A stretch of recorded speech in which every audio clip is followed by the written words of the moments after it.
Hi everyone, welcome back to the channel.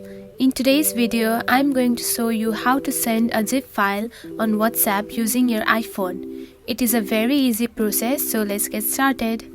First of all, you have to find the Files app in your home screen. Now tap on it. Now you have to find the file that you want to send in the WhatsApp. You can also search it on the search bar by tapping the name of the file. After locating the file, simply keep on tapping the file.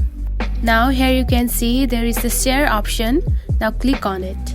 Now find the WhatsApp and click on it. Here find the person that you want to send the file. You can also search it on the search bar or scroll down. Now find the person and tap on to next. Now here you can also add a caption or any description that you want to send.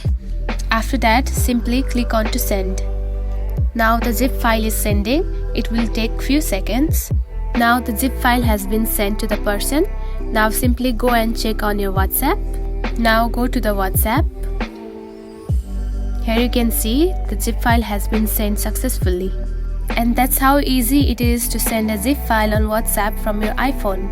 If you found this video helpful, don't forget to like and subscribe for more tips. Thanks for watching.